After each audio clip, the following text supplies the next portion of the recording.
దేవుని పరిశుద్ధమైన నామానికి మహిమ కలుగును గాక. కూడి వచ్చిన దేవుళ్ళందరికీ శుభములు, ఆశీర్వాదాలు దేవుడు దయచేయను గాక. ఆమేన్. చూడండి ప్రియ దేవులారా, దేవుడు ఎందుకనంటే ఒక ప్రవక్త అయిన ప్రవక్త ఏమంటాడంటే ప్రజలు జ్ఞానము కలిగి జీవించాలి. ఎందుకు అనంటే జ్ఞానము ఎందుకనగా ప్రియ దేవులారా, ఈ జ్ఞానం వలన ఇల్లు కట్టబడతా ఉంటుంది. అంటే ఆ జ్ఞానం ఏం చేస్తుంది అంటే ఇతరులను రక్షిస్తూ ఉంటుంది. ఆ జ్ఞానం ఏం చేస్తుంది అంటే ఆ జ్ఞానంగా ప్రవర్తించి, జ్ఞానంగా జీవించి, ఆ జ్ఞానం ఉండాలంటేనే మనం కట్టబడతా ఉంటాం. జ్ఞానం లేకపోతే కట్టబడలేము. జ్ఞానము, అందుకే ఆయన హోషేయ ప్రవక్తనే మాట్లాడే మాట ఏంటిదంటే, జ్ఞానము లేకనే నా జనులు నశించిపోవచ్చున్నారు. అంటే ఈ జ్ఞానము లేక చాలా మంది జీవితంలో అజ్ఞానంగా జీవిస్తూ ఉన్నారు. అందుకే సొలొమోను మాట్లాడుతూ అంటాడు కదా, జ్ఞానం లేని వాళ్ళారా, ఎన్నాళ్ళు మీరు జ్ఞానం లేని వారై ఉందురు. ఎందుకంటే ప్రేమ ద్వారా ఈ జ్ఞానము ఎందుకనంటే ఒక దేవుని యొక్క దైవికమైన జ్ఞానము కలిగి దేవుడు జీవించాలని అంటాడు. ఎందుకనంటే ఈ జ్ఞానం వలన కట్టబడతా ఉంటుంది, వివేచన వలన అది స్థిరపరచబడతా ఉంటుంది. అంటే దేవుని యొక్క జ్ఞానం వలనే ఇది జరుగుతూ ఉంటుంది. చాలామందికి ఎందుకంటే జ్ఞానము లేకనే ప్రవక్త చెప్పినట్టుగా, హోషేయ ప్రవక్త చెప్పినట్టుగా, జ్ఞానము లేకనే నా జనులు నశించిపోవచ్చున్నారు. కొంతమంది జ్ఞానం ఉంటా ఉంటుంది. ఏ జ్ఞానం ఉంటుందంటే పుస్తకాల జ్ఞానమో, లేకుంటే లోక జ్ఞానమో, లేకుంటే వారికి తెలిసిన జ్ఞానం ఉంటా ఉంటుంది. అదే జ్ఞానం అనుకుంటా ఉంటుంది. కానీ దేవుడిచ్చే జ్ఞానం కావాలి, దేవుడిచ్చే ఆలోచన కావాలి, దైవికమైన ఒక జ్ఞానం కావాలి. చాలామంది ఏంటంటే మాకున్న జ్ఞానమే అని అనుకుంటాడు. ఎందుకనంటే దేవుని యొక్క లేఖన భాగం సెలవిస్తూ ఉన్నదట, ఆ జ్ఞానము దయ్యముల వంటిదాట. దేవుని యొక్క వాక్యము సెలవిస్తూ ఉన్నది. ఎందుకనంటే ఈ ప్రకృతి సంబంధమైన జ్ఞానం అట ఏంటిదట, ఆ జ్ఞానమాట దయ్యముల వంటిది. ఆ దయ్యం ఒక్కడ ఉండనియదు. ఆ జ్ఞానం పట్టుకొనే ఎందుకంటే తిరుగుతూ ఉంటాడు, దయ్యం ఉండనివ్వదు కదా. చూడండి బైబిల్ గ్రంథంలో మనం చక్కగా చూద్దాం ప్రియదేవ ద్వారా. చూడండి యాకోబు రాసిన పత్రిక 3వ అధ్యాయము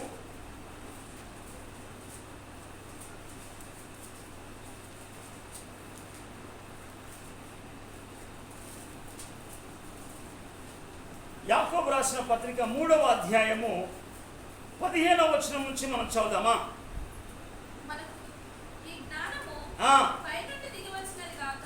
చూడండి ఏంటిదంట, పైనుండి దిగివచ్చినది కాదు, దిగివచ్చినది కాక భూ సంబంధమైనది, ప్రకృతి సంబంధమైనది, దయ్యముల జ్ఞానం వంటిదై ఉన్నదట.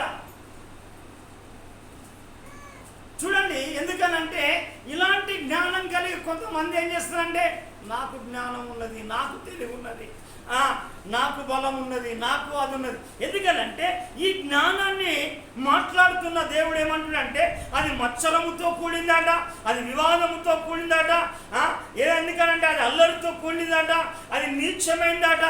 ఎందుకనంటే ఈ జ్ఞానం కాదు దేవుడు అడిగేది.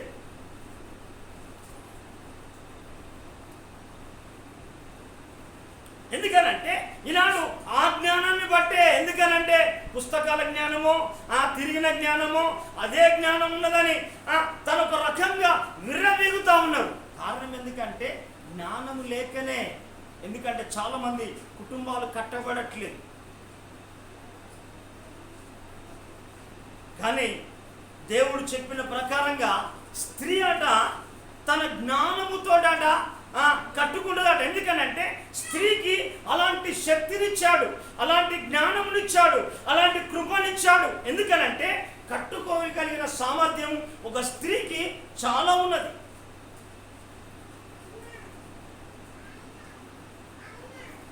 అందుకే ప్రియమైన వారా, ఈ జ్ఞానం కాదు దేవుడు చెప్పే జ్ఞానం ఏంటిదంటే మనం 17వ వచనం కనుక చూస్తే, అయితే పైనుండి వచ్చే జ్ఞానము మొట్టమొదట పవిత్రమైంది, అది తర్వాత సమాధానకరమైనది, మృదువైనది, సులభంగా లోబడినది, కనికరముతోను మంచి ఫలములతోను నిండుకొన్నది, పక్షపాతమైనను వేషధారణైనను అది లేనిదై ఉన్నది, అదాట నీతి ఫలము సమాధానము చేయి వారికి సమాధానముతో విత్తబడతాడు. చప్పట్లు కొట్టి ప్రభుని కనుక అంటే ప్రియమైన ఈ దైవికమైన జ్ఞానాన్ని దేవుడు మాట్లాడుతున్న సత్యాన్ని మనం గమనించాలి. ఎందుకు అనంటే ఎందుకంటే జ్ఞానవంతురాలట తన ఇల్లును కట్టుకుంటుందట. ఎవరు? జ్ఞానవంతురాలు. హల్లెలూయా. జ్ఞానవంతురాలు తన ఇల్లును కట్టుకుంటా ఉంటాడు. అంటే చూడండి ప్రియమైన వారా, ఈనాడు అనేకులు మంది ఎందుకనంటే జ్ఞానము, ఆ దైవికమైన జ్ఞానము, పరసంబంధమైన జ్ఞానము, దేవుడిచ్చే జ్ఞానము, ఆ జ్ఞానము ద్వారా కట్టబడాలి. అందుకే యాకోబు అంటాడు, ఏమంటాడంటే మీలో ఎవరికైనా జ్ఞానము కొదువుగా ఉన్న ఎడల అతడు దేవుణ్ణి అడగవలెను. అంటే దేవుణ్ణి మనము జ్ఞానమును అడగాలి, అడిగి మనము పొందాలంటే వెంటిని వెతికినట్టుగా మనం వెతకాలి. దాచబడిన ధనాన్ని వెతికినట్టుగా దేవుని యొక్క జ్ఞానాన్ని మనం వెతకాలి. దొరికి అంతవరకు కూడా దేవుని యొక్క జ్ఞానాన్ని మనం అడగాలి.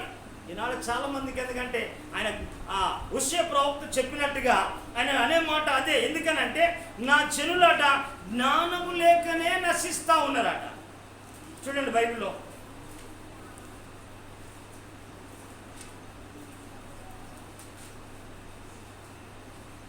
హోషేయ గ్రంథము 4వ అధ్యాయము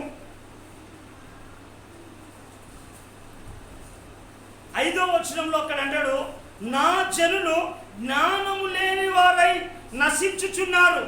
మనం గమనించాలి. ఎందుకనంటే ఆయన జ్ఞానమునకు మితి లేదు. హల్లెలూయా. ఆయన జ్ఞానమునకు మితి లేదు.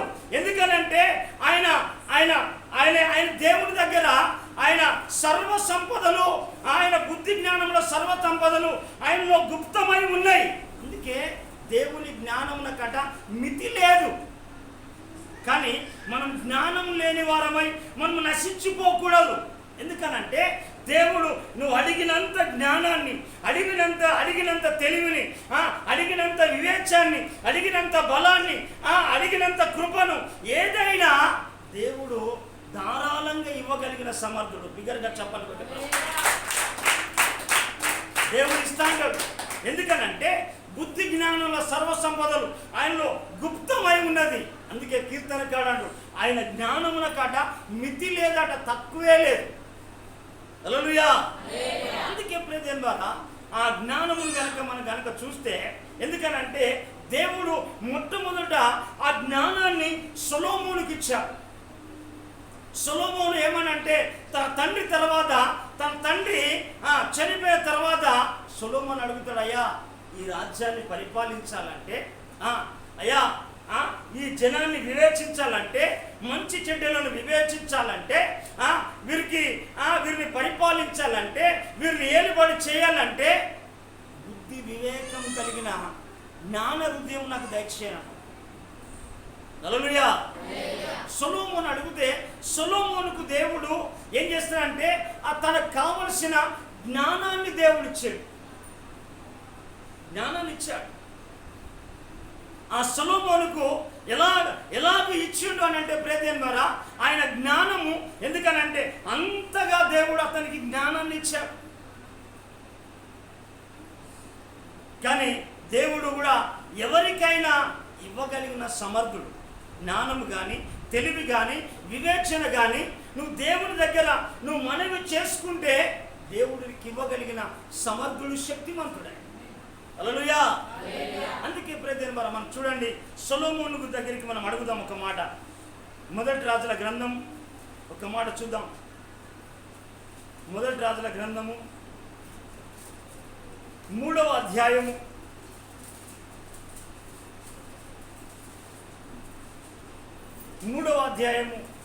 7-8 వచనాలు మనం చదువుదామా?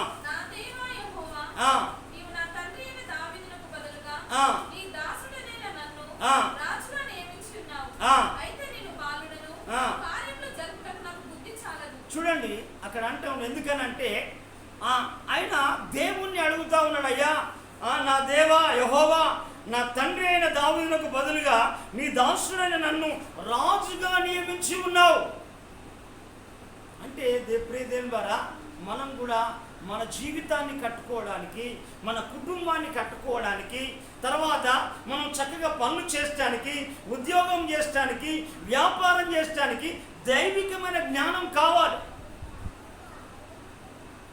దైవికమైన జ్ఞానం కావాలి. ఎందుకనంటే మనం చూడండి ఆ జ్ఞానము ఆయన ఏమంటాడంటే వారిని నాకు బుద్ధి చాలదు కనుక చదవమ్మా.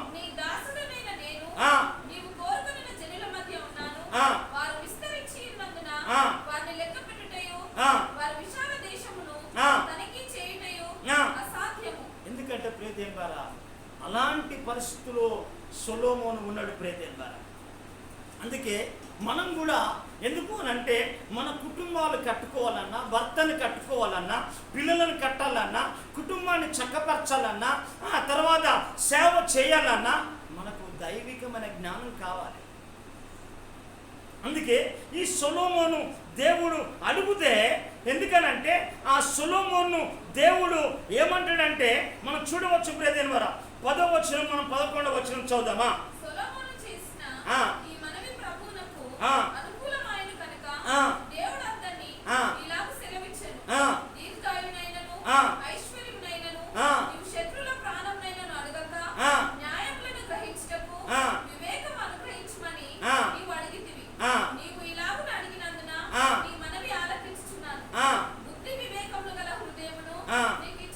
చూడండి బిగ్గరగా చప్పట్లు కొట్టి ప్రభువుని గణపరచండి. ఎందుకంటే ప్రియదేవుని ద్వారా సొలొమోనును కడిగితే దేవుడు ఇచ్చాడు. హల్లెలూయా. సొలొమోనుకు అడిగితే దేవుడు కావలసిన బుద్ధి వివేకముల జ్ఞానము దేవుడు దయచేసిండు. చాలా మంది కంటే చిన్నపిల్లలు కూడా ఉండదు. ఎందుకనంటే మనకు ఒక జ్ఞానం కలిగి ఉంటే మన పిల్లలకు కూడా అదే జ్ఞానం వర్తిస్తాం. ఎందుకనంటే మనము ఎలాంటి తెలివితేటలు కలిగి ఉంటామో, ఎలాంటి ఆలోచనలు కలిగి ఉంటామో, ఎలాంటి స్వభావం కలిగి ఉంటామో మన పిల్లలు కూడా అదే స్వభావం కలిగి ఉంటారు. అందుకే ఇక్కడ సొలొమోను ఎలాగైతే ప్రార్థన చేసిండో ప్రియదేవుని ద్వారా ఆ సొలొమోను ఆ ప్రార్థన విన్న దేవుడు తనకేం చేసిందంటే, నువ్వు శత్రువుల ప్రాణం అడగలే, ఐశ్వర్యం అడగలే, ధనమును అడగలే, ఘనతను అడగలే, నువ్వు ఎందుకనంటే కానీ నువ్వేమన్నావు, బుద్ధి వివేకం కలిగిన హృదయమును జ్ఞానమును దయచేయమని అడిగినావు కాబట్టిగా అది నీకు ఇస్తున్నానని చెప్పేసి ఏం చేసిందంటే దేవుడు అతనికి దానితో పాటు కూడా ఆయనకు ఏం చేసిందంటే కావలసిన ఐశ్వర్యమును ఘనతను అన్నిటిని ఇచ్చినట్టుగా మనం బైబిల్లో చూడవచ్చు. చూడమ్మా కింది వచనంలో 13వ వచనం.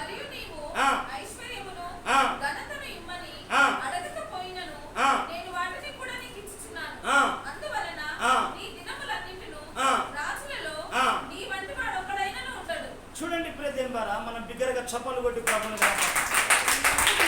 ఆయన అడిగింది ఒక వివేకమే, ఒక జ్ఞానమే, బుద్ధి వివేకం కలిగిన ఆ హృదయాన్నే దేవుడు అడిగితే సొలొమోనుకు ఆ విధంగా దేవుడు ఇవ్వగలిగిండు ప్రియదేవుని ద్వారా. కాబట్టి ఎందుకనంటే దేవుడు రేపటి దినమున దేవుడిని ఒక ఉన్నతమైన స్థానంలో ఉంచాలని, దేవుడు ఒక మంచి స్థాయిలో మంచి పొజిషన్లో నేను నిలబెట్టాలంటే దేవునికి నీకు కావాల్సింది దైవికమైన జ్ఞానం కావాలి. ఆ సొలొమోను జ్ఞానాన్ని చూడడానికే ఎందుకనంటే భూమి అంతంలో నుండాట షేబా దేశపు రాని అనేకులు కూడా ఏం చేసినంటే ఆయన జ్ఞానం తెలుసుకోవడానికి వచ్చేసి. హల్లెలూయా. మనము దేవుని పిల్లలము, మనము దేవుణ్ణి అడిగితే ఏది కానదనండి. నువ్వు ఏదడుగు, ఆరోగ్యం అడుగు, అభిషేకం అడుగు, నేను కాదనడు దేవుడు. అయ్యా నా కుటుంబాన్ని చక్కపరచుకోవాలయ్యా, నా పిల్లలను చక్కపరచుకోవాలయ్యా, నా భర్తను చక్కపరచుకోవాలయ్యా, అయ్యా నా భార్యను చక్కపరచుకోవాలంటే దేవునికి ఆయన కాడ మితిలేని జ్ఞానం ఉన్నదా. ఆయన జ్ఞానం నా కాడ మితి లేదు. చూడండి, మంచి మాట చూడండి, ఆ మాట మనం చదువుదాం. కీర్తనల గ్రంథము చూడండి ప్రియదేని గారు, ఆయన జ్ఞానమునకు మితి లేదట, మితి లేదు. 147వ కీర్తన 147వ కీర్తన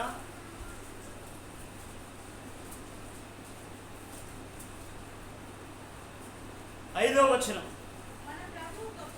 మన ప్రభువు గొప్పవాడు, ఆయన అధిక శక్తి గలవాడు, ఆయన జ్ఞానమునకు మితి లేదు ప్రియదేనిగా. హల్లెలూయా. ఆయన ఆయన ఎందుకు అనంటే ఆయన జ్ఞానమునకు మితి లేదు. ఎందుకనంటే మన ప్రభు గొప్పవాడు, ఆయన అధిక శక్తి సంపన్నుడు. ఆయన హల్లెలూయా. నీకు శక్తి కావాలన్నా, అభిషేకం కావాలన్నా, ఆదరణ కావాలన్నా, ఎందుకనంటే ఆయన నువ్వు అడిగిందల్లా నీకు ఇస్తూనే ఉంటాడు. కానీ సొలొమోను ఒక జ్ఞానం అడిగితేనే ఐశ్వర్యముతో పాటు ఘనతనిచ్చేసిండు. ఇచ్చేం చేసిందంటే పూర్వీకుల్లో నీ వంటి వాడు రాజు మరొక్కడు ఉండడానికి కూడా అంత జ్ఞానము సొలొమోనుకి ఇచ్చేశాడు. హల్లెలూయా. అందుకే ప్రియదేవుని ద్వారా మనం గమనించాలి. ఎందుకు అనంటే రేపు ఎందుకు అనంటే ఆ జ్ఞానమును గురించే. ఎందుకనంటే ఎంతో సేవా దేశము నుంచి ఆయన జ్ఞానం మాటలు తెలుసుకోవడానికి, ఎందుకనంటే ఎంతో మంది కూడా ఆయన ఆ జ్ఞానమును బుద్ధిని వివరించడానికి, ఎందుకనంటే ఆ మనుషులు తెలుసుకోవడానికి ఎక్కడి నుంచో ఆయన సొలొమోను దగ్గరికి వచ్చేసి, కానీ సొలొమోను దగ్గరికి వచ్చింది కానీ వారి దేవుడు వారికి తెలియదు. హల్లెలూయా. ఒకవేళ నీకు అలాంటి జ్ఞానం కనుక ఉంటే, అలాంటి శక్తి కనుక ఉంటే, అలాంటి అభిషేకం కలిగి ఉంటే, అలాంటి వివేకం కలిగి ఉంటే, అలాంటి తెలివితేటలు కలిగి ఉంటే నిన్ను తెలుసుకోవడానికి ఎంతమంది, నిన్ను వెంబడించే వాళ్ళు ఎంతమంది, కోట్ల ప్రజలు తయారై. హల్లెలూయా. చూడండి సొలొమోను విషయాన్ని చూడండి ఒక మాట. మొదటి రాజుల గ్రంథం 4వ అధ్యాయం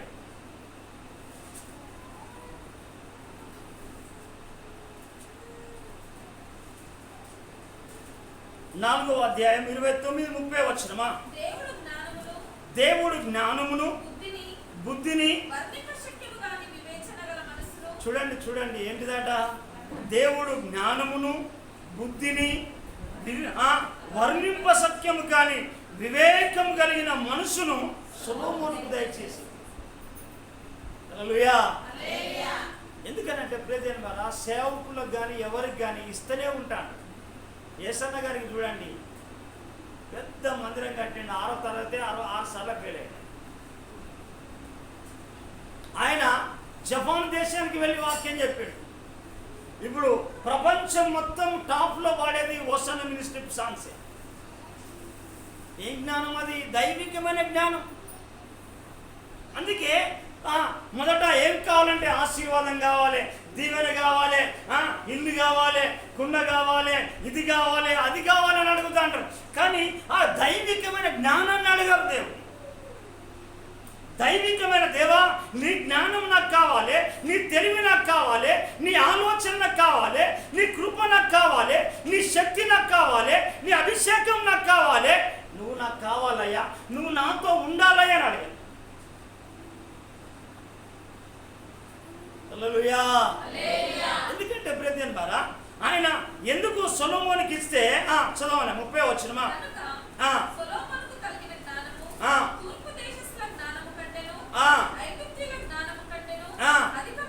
చూడండి, తూర్పు దేశస్థుల జ్ఞానము కంటేను, ఐగుప్తు అంటే లోకములో ఉన్న జ్ఞానము కంటేను అధికమైన జ్ఞానాన్ని ఇచ్చాడు. హల్లెలూయా. ఎందుకంటే ప్రియదేవుని వారా నీవు నేను చేయవలసింది ఏంటంటే దేవుని దగ్గర మనం అడగాలి. హల్లెలూయా. మనము అడగాలి. మత్తయి సువార్త సొలొమోను కంటే గొప్పవాడు ఇక్కడ ఉన్నాడు. సొలొమోను కంటే గొప్పవాడు మనకి ఇక్కడ ఉన్నాడు.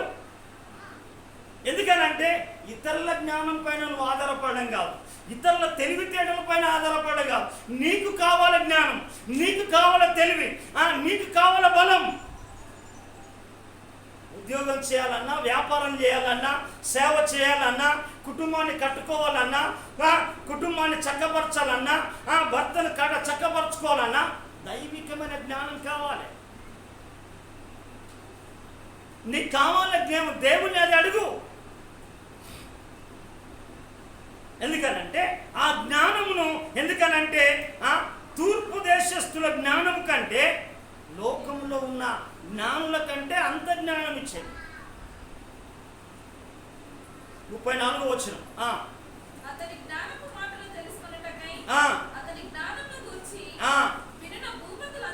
వినిన భూపతులందరిలో నుండి, జనులందరిలో నుండి మనుషులు, చూడండి అంత జ్ఞానాన్ని దేవుడి దగ్గర అడిగి పొందుకున్నాడు సొలొమోను. చాలా మంది అంటే దేవుని దగ్గరికి వచ్చినప్పుడు మనం పొందుకొని వెళ్ళాలి, మనం ఖాళీగా రావాలి. దేవుని శక్తిని కానీ, దైవికమైన జ్ఞానము కానీ, దేవుని యొక్క శక్తి సామర్థ్యాలు కానీ, దేవుని కృపను కానీ, దేవుని యొక్క బలమును కానీ, దేవుని యొక్క ఔన్నత్యాన్ని కానీ మనం పొందుకొని మనం వెళ్ళాలి. హల్లెలూయా. చాలా మంది ఏంటంటే అలా వస్తాంటారు, ఇలా వెళ్ళిపోతాను. రావడము తాబేళ్ళగా వస్తాంటారు, ఉరకడము చింతపుల్లా ఉరుకుతా అంటారు. అదే జ్ఞానం అనుకుంటారు చాలా మంది. పొందుకుంటున్నావా, పోగొట్టుకుంటున్నావా? జ్ఞానం గమనించాలి. మనం ఎప్పుడు కూడా దేవుడు నీకు ఇస్తూనే ఉంటాడు, పొందుకోవాలి. నువ్వు ఎందుకు ఇస్తాడు అని అంటే నువ్వు అనేకులకు ఆశీర్వాదకరంగా ఉండాలి, అనేకులకు తలగా ఉండాలి, అనేకులకు వెలుగుకరంగా ఉండాలి. హల్లెలూయా. అందుకే ప్రియదేవుని వారు మనం గమనించాలి. మనం ఇక్కడ మనం గనుక చూస్తా అంటే, ఎందుకనంటే అందుకే ఇక్కడ మత్తయి సువార్తలో అక్కడ అంటాడు, మత్తయి గ్రంథకర్త అంటాడు 12వ అధ్యాయంలో మాట్లాడే మాట ఏమంటాడంటే, ఆయన సేబా దేశపు రాణి ఆమె వచ్చినప్పుడు ఏమంటాడంటే, అమ్మా నువ్వు అది కాదు, సొలొమోను కంటే గొప్పవాడు ఇక్కడ ఉన్నాడు. హల్లెలూయా. నేనెల్లప్పుడు యెహోవాను సన్నిధించెదను, నిత్యము ఆయన కీర్తి నా నోట ఉండును. చెప్పండి.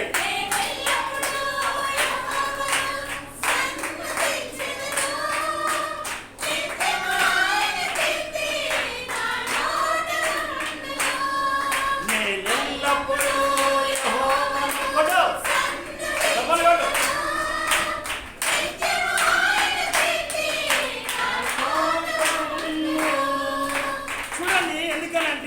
ఆ దేశపు రాణి అత్తే అక్కడ అంటాడు, ఏమంటాడంటే సొలొమోను కంటే గొప్పవాడు ఇక్కడ ఉన్నాడు.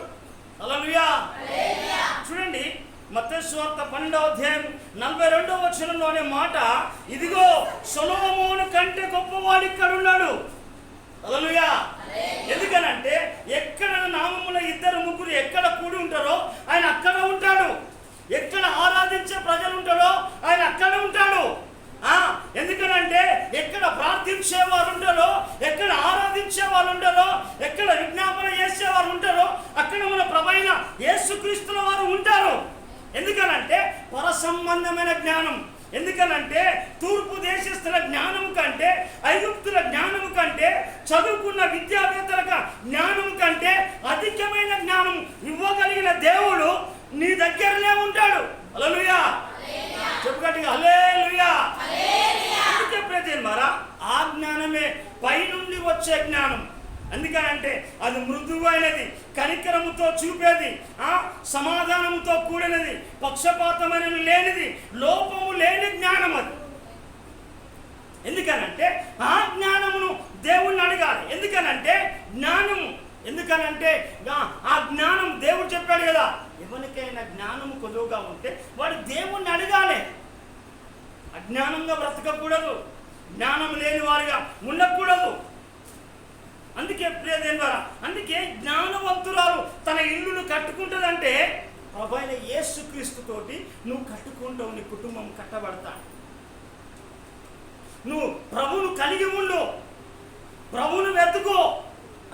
ప్రతి ఉదయం లేగానే, ప్రతి సాయంత్రం లేవగానే, మధ్యాహ్నం దొరకగానే, సమయం దొరికినప్పుడల్లా నువ్వు వెతకాలి. ఎలా వెతకాలి? వెండిని వెతికినట్టుగా వెతుకు, దాచబడిన ధనాన్ని వెతికినట్టుగా వెతుకు.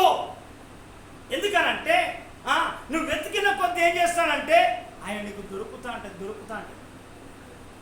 సామెతల గ్రంథంలో 2వ అధ్యాయంలో రాస్తుంది, నువ్వు తీయకు.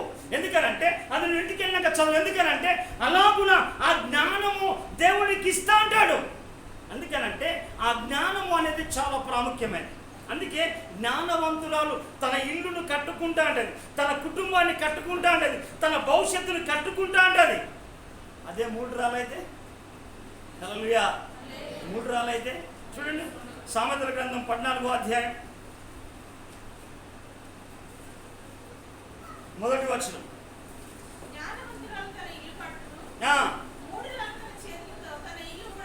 చూడండి, ఎందుకనంటే మూర్ఖులకు జ్ఞానం అందదా. ఎంతమంది చెప్పిన, ఎందుకంటే కొంత మూర్ఖంగానే ప్రవర్తిస్తూ అంటారు.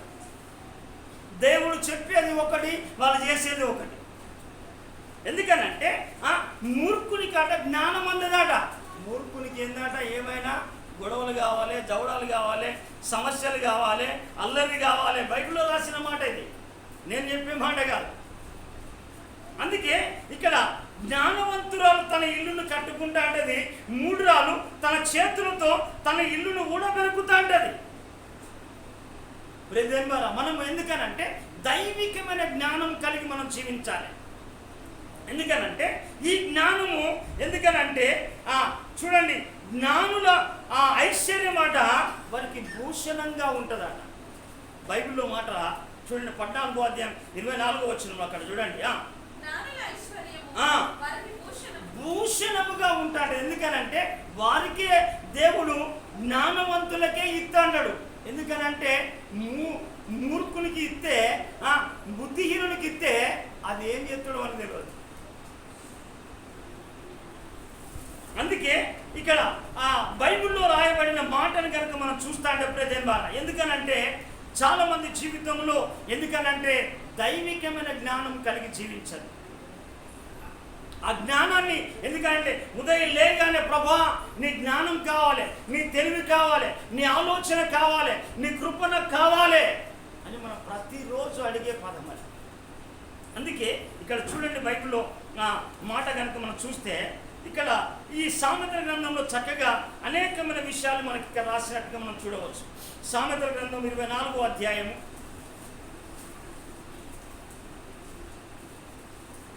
24వ అధ్యాయము 3వ వచనమా చూడండి. ఏంటిదా? దేని వలన? జ్ఞానం వల్లనే ఇల్లు కట్టబడతా అంటది. అంటే కుటుంబమైన, సంఘమైన, భవిష్యత్ అయినా, జీవితమైన జ్ఞానం వల్లనే కట్టబడతా అంటది, లేకపోతే కూలిపోతా అంటది. దేవుడు వారికి సహాయం చేస్తా అంటాడు. బుద్ధి వివేకం కలిగిన హృదయాన్ని దేవుడు ఇస్తా అంటాడు. సొలొమోను ఆ ఇశ్రాయేలు ప్రజలను కట్టడానికి ఎల్లంతటి జ్ఞానం ఇచ్చాడు అంటే అంతకంటే గొప్ప జ్ఞానాన్ని దేవునికి ఇస్తాడు. అందుకే ఇక్కడ జ్ఞానం వలన ఇల్లు కట్టబడను, వివేచన వలన ఏమైపోతా అంటది, అది స్థిరపరచబడతా అంటది. కారణం ఎందుకనంటే జ్ఞానవంతులట జ్ఞానుల సావాసం చేస్తాడు. హల్లెలూయా. ఏం చేస్తారట? జ్ఞానుల సావాసం చేస్తారు. ఈ జ్ఞానులు ఏం చేస్తారంటే చూడండి ప్రజలారా, ఎందుకనంటే ఈ జ్ఞానులు ఏం చేస్తారంటే ఉపదేశము పొందుతా అంటారు. దేవుని యొక్క ఉపదేశాన్ని ప్రతిదినం పొందుతా అంటారు, ప్రతిదినం చదువుతా అంటారు, ప్రతిదినం వింటా అంటారు, ప్రతి దినాన్ని యోచిస్తూ అంటారు, ఆ ఉపదేశం పొందుతా అంటారు. చూడండి, అదే సామెతల గ్రంథం 23వ అధ్యాయం 23వ వచనం. సత్యమును అమ్మివేయక దాన్ని కొని ఉంచుకొనుము, జ్ఞానమును, ఉపదేశమును, వివేకమును. ఎందుకంటే వాళ్ళు జ్ఞానవంతులు కాబట్టిగా వాళ్ళు ఏం చేస్తారంటే కొంటారు, దానికి వెల చెల్లిస్తా అంటారు. అందుకే యేసు ప్రభుల వారు ఒక మాట చెప్పాడు, పందుల ముంగట ముత్యాలు చల్లకన. ఎందుకంటే ఎందుకు అని అంటే ముత్యం విలువ తెలియని ముంగట. ఎందుకనంటే ఈ మూడుని కట ఎందుకు జ్ఞానం అందదట అంటే ఎంత చెప్పినా మనకి అర్థం కాదు, అర్థం చేసుకోడు. అదే చేస్తా అంటాడు. ఎంత చెప్పినా దాని జీవితాన్ని మార్చుకోడు, తన మనసుని మార్చుకోడు, దాని బుద్ధిని మార్చుకోడు, తన ఆలోచన మార్చుకోడు, తన నడవడిని మార్చుకోడు. ఎంతమంది చెప్పినా కానీ కూడా వాళ్ళే మూర్ఖులు, మూడులు. ఇక్కడ చూడండి మాట అంటాడు 24వ అధ్యాయం 7వ వచనంలో. చూడండి, ఎందుకంటే ప్రతి మనం చాలా గమనించాలి. మనం ఎందుకనంటే దేవుడు తనకు కావలసిందంతా ఇవ్వగలిగిన సామర్థ్యాన్ని దేవుడు ఇస్తా అంటాడు. అందుకే ఇక్కడ మాట్లాడుతూ అంటాడు 24వ అధ్యాయంలో. చూడండి 4వ వచనం.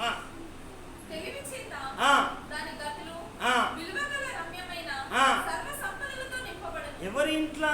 జ్ఞానవంతురాలి ఇంట్లో, జ్ఞానం కలిగిన వాళ్ళ ఇంట్లో, జ్ఞానం కలిగిన వారితో ఉంటాయి. ఎందుకనంటే వారు ఆ జ్ఞానంతోటి తెలివి కలిగి ఆ గదులాట విలువ కలిగిన రమ్యమైన సర్వసంపదలతో నిండిపడతా ఉంటాయి. 3 రాళ్ళు కాబట్టి ఇట్లా చెప్తా అంటే ఇట్లా ఖర్చు పెడతానే ఉంటా. పొదుపు లేదు, అదుపు లేదు. నోరుకు పొదుపు ఉండదు, తిండికి అదుపు ఉండదు. ఎందుకంటే మనం చూడవచ్చు 5వ వచనం, జ్ఞానం గలవాడు బలవంతుడిగా ఉంటాడు. నువ్వు ఎప్పుడైతే జ్ఞానం ఉంటాడో బలం కలిగి ఉంటాడు. అది ఏ బలం అంటే దైవికమైన బలం. వివేకం, అక్కడ తెలివి గలవాడట శక్తిమంతుడుగా ఉంటాడు. అందుకే ఎప్పుడైతే మనం ఎప్పుడు కూడా ఒక దైవికమైన జ్ఞానం కలిగి, ఎందుకనంటే మనం జీవించాలి. ఆ దైవికమైన జ్ఞానమే కుటుంబాన్ని కడతా అంటది, జీవితాన్ని కడతా అంటది. ఎందుకనంటే సంఘాన్ని కడతా అంటది. ఆ జ్ఞానము లేకపోతే నువ్వేం చేయలేవు. హల్లెలూయా. అందుకే ఎందుకనంటే ఎందుకంటే జ్ఞానం గలవాడు బలవంతుడిగా ఉంటాడు, తెలివి కలిగిన వాడు శక్తివంతుడిగా ఉంటాడు. అందుకే ఈ జ్ఞానవంతుడట మరొక మాట ఎప్పుడంటే, ఎందుకనంటే ఆ జ్ఞానం మాట ఎందుకనంటే ఇతరులను రక్షిస్తా అంటది. హల్లెలూయా. ఇతరులను రక్షిస్తా అంటది. అందుకే 3 కాట ఏమందదట? జ్ఞానం అందదు. అందుకే అందుకే ఇదే సొలొమోను ఏం చెప్తాడంటే తన జ్ఞానయుక్తమైన మాటలతో మాట్లాడతాడు. ఏం మాట్లాడతాడంటే ఆయన మాట్లాడే మాట చాలా జాగ్రత్తగా మనం వింటే చూడండి ఏమంటాడంటే, ఓ సోమరి, సీమల యొద్దకు వెళ్ళి జ్ఞానము తెచ్చుకోమంటాడు. అంటే ఈ జ్ఞానము లేకుండా జ్ఞానం ఏం చేస్తుందంటే పరిశుద్ధంగా జీవించినట్టుగా, ప్రత్యేకంగా జీవించేటట్టుగా, ఆశీర్వాదకరంగా జీవించేటట్టుగా, తెలివిగా బ్రతికేటట్టుగా ఆ జ్ఞానము చేస్తాడు. అంటే జ్ఞానం లేకుంటే సోమరులలోగానే ఉంటాడు. నిద్రపోతులు, తిండిపోతులు, మూర్ఖులు, ఎంత చెప్పినా వినరు, ఎంత లోబడినా చెప్పరు, ఎంత చెప్పినా కానీ వారి జీవితాన్ని కానీ వారి ఆధ్యాత్మిక జీవితాన్ని సరి చేసుకోరు. వాళ్ళకి పరిశుద్ధత ఉండదు, ప్రార్థన ఉండదు. ఎందుకు అనంటే మూర్ఖుని కాట ఏమన్నదట చెప్పాలి? జ్ఞానం అందదు. మూర్ఖులు ఎంత చెప్పినా వినరుగా, వాళ్ళ మాటే మాట. అందుకే మనం చాలా గమనించాలి. ఎందుకు అనంటే ఆ జ్ఞానము పరసంబంధమైన జ్ఞానం కనుక ఆ జ్ఞానము ఏం చేస్తానంటే మృదువుగా లోబడతా ఉంటుంది, కనికరముతో నిండింది, సమాధానకరమైంది. అందుకే దేవుని యొక్క మాట చివరిగా ఒక మాట చెప్పేసి మనం ప్రార్థన చేసుకుందాం. ఎందుకు అనంటే దేవుని యొక్క బుద్ధి జ్ఞాన సర్వసంపదలు ఆయనలో గుప్తమైనట్టుగా ఇక్కడ సొలొమోను కూడా ఏం మాట్లాడతాడంటే ఓ సోమరి, చీమల యొద్దకు వెళ్ళు అంటాడు. చూడండి మాట, సామెతల గ్రంథం 6వ అధ్యాయం చూడమ్మా, ఎన్నో వచనము? 6వ అధ్యాయం 6వ వచనమా?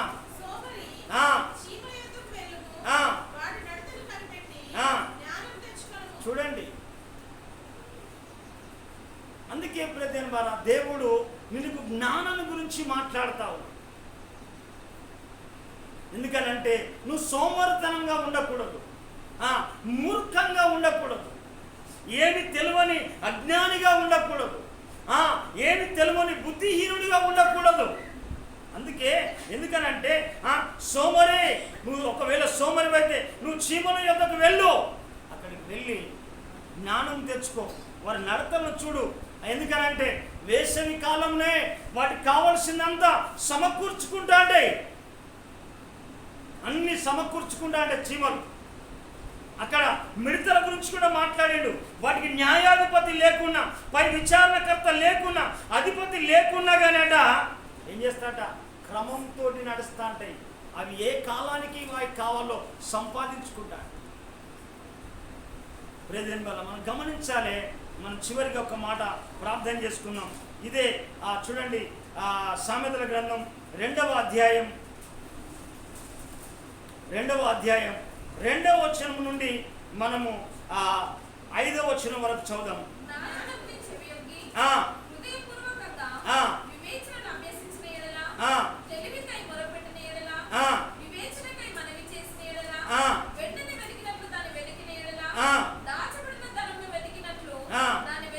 చూడండి, అలా వెతుకుతేనే నీకు దొరుకుతుంది. యెహోవా యందు భయభక్తులు కలిగి ఉండ ఎట్టిదో నువ్వు గ్రహిస్తా అంటావు. అప్పుడప్పుడు వస్తా అంటావు, అప్పుడప్పుడు ప్రార్థన, అప్పుడప్పుడు గుడికి వస్తావు, అప్పుడప్పుడు పోతా అంటావు, అప్పుడప్పుడు వస్తా అంటావు. ఇది మూర్ఖుల స్వభావం, అది లేదా సోమరుల స్వభావం, లేక బుద్ధిహీనుల స్వభావం అది. ఎందుకనంటే ఏ జ్ఞానం ఉంటుందంటే ఆ దయ్యముల జ్ఞానమైన ఉంటా అంటే, దయ్యం ఒక్క కాడ ఉన్నది. ఆ దయ్యముని దగ్గర దేవుని దగ్గర ఎందుకు కూడా నిలుపుతుంది? దేవుని తెలివితేటలను ఎందుకు అడగనిస్తుంది? నిన్ను అడగనియదు. దయ్యం తిప్పుతా ఉంటుంది, దేశాలు తిప్పుతా ఉంటుంది, వాడలు తిప్పుతా ఉంటుంది, ఊర్లు తిప్పుతా ఉంటుంది. ఇక్కడ ప్రార్థన ఉంటాయంటే నీకు ఏం చెప్తా అంటే అక్కడ నీకు స్పాట్ ఏర్పాటు చేస్తుంది వెంటనే. అందుకే దీన్ని వెతికి నీ పిల్లలను, నీ కుటుంబాన్ని కట్టుకోవడానికి ఈ జ్ఞానం అవసరం. అది దాచబడిన ధనమును వెతికినట్లు దాన్ని వెతికిన ఎడల యెహోవా యందు భయభక్తులు కలిగి ఉండడం ఎట్టిదో నువ్వు గ్రహించదవు. దేవుని గురించిన విజ్ఞానం నీకు లభిస్తుంది. చప్పట్లు కొట్టి ప్రభువుని కనపడు. దేవుని గురించిన విజ్ఞానము నీకు లభిస్తా ఉంటుంది. ఆ జ్ఞానము ద్వారానే